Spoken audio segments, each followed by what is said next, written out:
ഹമാസും ഹിസ്ബുല്ലയും കീഴടങ്ങുന്നതുവരെ ആക്രമണം തുടരുമെന്ന് ഇസ്രായേൽ പ്രധാനമന്ത്രി ബെഞ്ചമിൻ നെതന്യാഹു ന്യൂയോർക്കിൽ നടക്കുന്ന UN പൊതുസഭയിൽ പ്രഖ്യാപിച്ചതിന് പിന്നാലെ ലെബനന്റെ തലസ്ഥാനമായ ബെയ്റൂട്ടിനടുത്ത് ഹിസ്ബുല്ലയുടെ സൈനിക ഹെഡ്ക്വാർട്ടേഴ്സിൽ ബോംബിട്ട് ഇസ്രായേൽ.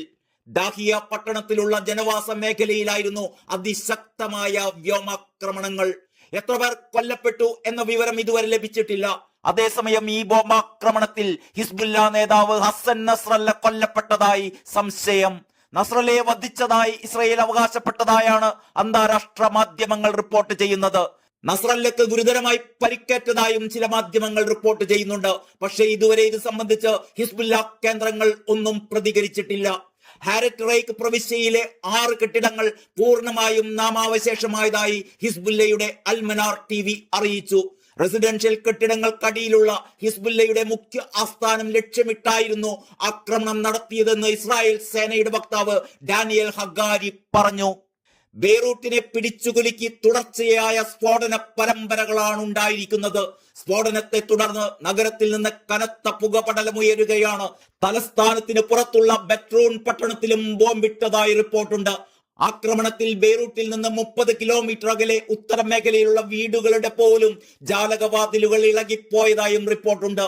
ഹമാസും ഹിസ്ബുല്ലയും കീഴടങ്ങുന്നതുവരെ ആക്രമണം തുടരുമെന്ന് ഇസ്രായേൽ പ്രധാനമന്ത്രി ബെഞ്ചമിൻ നെതന്യാഹു ന്യൂയോർക്കിൽ നടക്കുന്ന UN പൊതുസഭയിൽ പ്രഖ്യാപിച്ചിരുന്നു. ഹിസ്ബുല്ലയുടെ മുതിർന്ന കമാൻഡറുടെ ഉൾപ്പെടെ മൃതദേഹങ്ങളുമായി ആയിരക്കണക്കിന് ആളുകൾ ചേർന്ന് നഗരത്തിൽ വിലാപയാത്ര നടത്തി. മണിക്കൂറുകൾക്ക് ശേഷമായിരുന്നു ഹിസ്ബുല്ലയെ ഞെട്ടിപ്പിച്ചുകൊണ്ടുള്ള ഈ ബോംബിംഗ്. ഇതിനിടെ ഹിസ്ബുല്ലയുടെ ഉന്നത കമാൻഡർ മുഹമ്മദ് സോറിനെ വധിച്ച വ്യോമാക്രമണത്തിന്റെ ദൃശ്യങ്ങൾ ഇസ്രായേലി പ്രതിരോധ സേന പുറത്തുവിട്ടിരിക്കുന്നു. ബെയ്റൂട്ടിന്റെ തെക്കൻ പ്രാന്തപ്രദേശങ്ങളിലുള്ള റെസിഡൻഷ്യൽ ബിൽഡിംഗിന് ചുറ്റുമായി അനേകം സ്ഫോടനങ്ങൾ നടക്കുന്ന ദൃശ്യങ്ങളാണ് പുറത്തുവിട്ടിരിക്കുന്നത്. ഹജ്ജ് അബു സാലെ എന്ന് വിളിക്കുന്ന സ്രോറാണ് കൊല്ലപ്പെട്ടിരുന്നത്. 1973 ദക്ഷിണ ലബനീസ് ഗ്രാമത്തിൽ ജനിച്ച സ്രോസ് 1996 ഹിസ്ബുല്ലയിൽ ചേർന്നത്. ഹിസ്ബുല്ലയിൽ അതിവേഗം വിവിധ നേതൃസ്ഥാനങ്ങളിലേക്കും റാങ്കുകളിലേക്കും ഉയരുകയായിരുന്നു. ഇസ്രായേലി സേനയ്ക്കെതിരെ ഹിസ്ബുല്ലയുടെ നിർണായകമായ അനേകം തന്ത്രങ്ങൾ ഒരുക്കിയിരുന്നത് സ്രോറായിരുന്നു.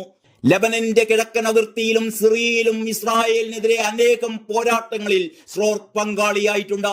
ഇസ്രായേൽ ജനതക്കും വസ്തുവകകൾക്കും നേരെ നടന്നിട്ടുള്ള ഡ്രോണും സ്ഫോടക വസ്തുക്കളും ഉപയോഗിച്ചുള്ള അന്തരീക്ഷ ആക്രമണങ്ങളിലായിരുന്നു സ്രോർ കൂടുതൽ ശ്രദ്ധ വെച്ചിരുന്നത്. അടുത്ത കാലത്ത് ഹിസ്ബുല്ലയുടെ ആകാശമാർഗമുള്ള ആയുധങ്ങൾ വികസിപ്പിച്ചെടുക്കുന്നതിലും സ്രോറിന് നിർണായക പങ്കുണ്ടായിരുന്നു.